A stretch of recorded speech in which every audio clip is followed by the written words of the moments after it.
Hey, Hal here with Muumba Web Digital, continuing with our FIFA World Cup 2026 football strategy leadership lessons learned.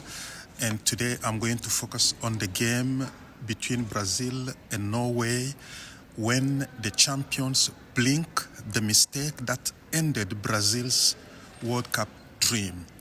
Carlo Ancelotti once taught the world that championships are won by the teams that make the fewest mistakes under pressure when emotions, fatigue, and pressure is at the highest peak.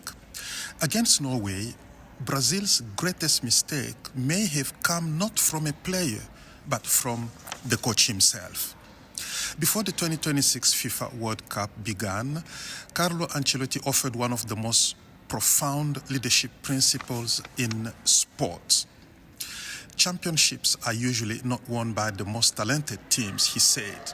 They are won by the teams that make the fewest mistakes when fatigue, pressure, and emotions are at their highest peak.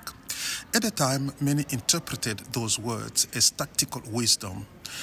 Today, they read like a lesson in human nature. Ironically, Brazil's own elimination against Norway appears to illustrate the very principle that Ancelotti warned about. This is the match that everyone remembered differently. When Brazil lost to Norway, much of the post-match discussion centered on Erling Haaland. Commentators praised his finishing, they questioned Neymar's introduction, others blamed missed chances, but after revisiting the match and after listening to Ancelotti's own reflections, a different picture emerges. For most of the match, Brazil controlled possession, dictated the tempo, and created the better opportunities. Brazil even missed a penalty that could have changed the entire complexion of the game. The match was not one-sided though, it was balanced, and for long stretches it tilted towards Brazil. But the turning point after the hydration break came when Ancelotti made tactical changes. Later, he publicly accepted responsibility, explaining that he believed Brazil had begun losing control of the match. Acting on that perception, he adjusted the team's structure.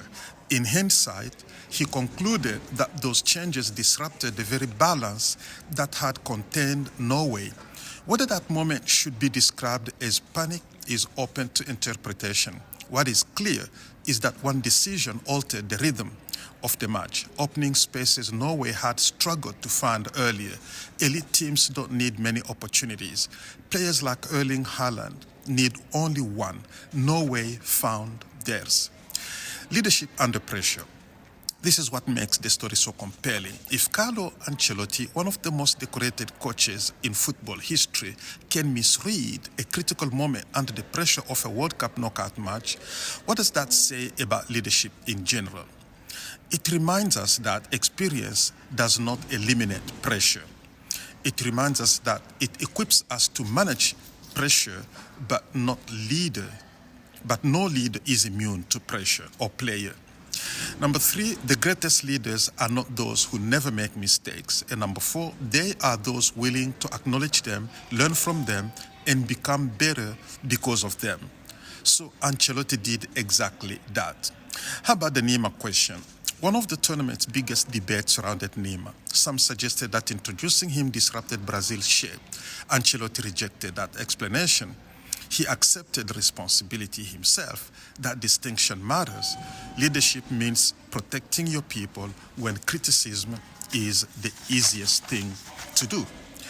Whether Neymar should have entered earlier, later, or started the match will remain a subject of debate.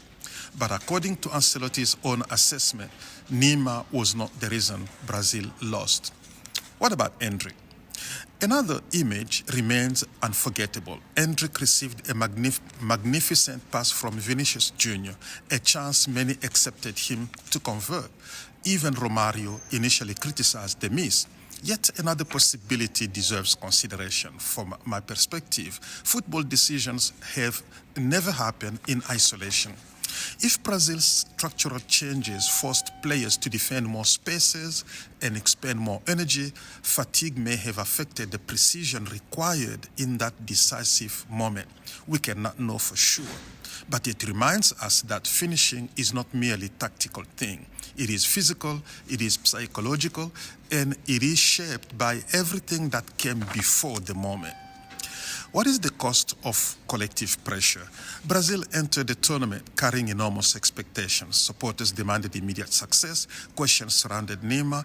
Every tactical decision was scrutinized. Every lineup sparked debate. Perhaps no one felt that pressure more than Carlo Ancelotti himself. Leading Brazil means coaching not just 11 players, but carrying the expectations of an entire football nation and the fans around the world. That doesn't excuse mistakes. It helps explain the environment in which the mistakes occur. So what are the lessons beyond football? This is why Ancelotti's original statement resonates far beyond sports. Businesses rarely fail because they lack talent. Relationships collapse only because love disappears overnight. Military operations are rarely lost because soldiers suddenly forget their training. More often, crucial outcomes change because at the height of fatigue, pressure, and emotion, someone makes one decision that alters everything. The lesson is not to fear pressure. The lesson is to prepare ourselves to think clearly when pressure arrives. Champions are not perfect. They simply make fewer costly mistakes when everything is on the line. Now, looking forward to 2030, Brazil's defeat to Norway should not erase the progress made under Carlo Ancelotti. If anything, it reinforces the importance of the long-term vision now being pursued by the Brazilian Football Confederation. Championship teams are not assembled in a few months. They are built over years. Structures are strengthened. Young players are developed. Shared identities are formed. Lessons from painful defeats become foundations for future success. The road to 2030 begins with moments like this, not by pretending mistakes never happen, but by studying them honestly and refusing to waste them. Football, strategy, leadership, and lessons learned. Sometimes the greatest lesson in leadership comes not from a perfect victory, but from an imperfect decision. Carlo Ancelotti reminded us that championships are won by making fewer mistakes under pressure. He told us them because he told us, and then he became an object lesson.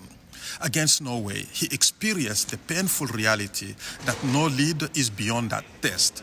The measure of leadership is not whether we stumble, it is whether we have the humility to learn, the courage to take responsibility, and the wisdom to become better before the next opportunity arrives. Let's go.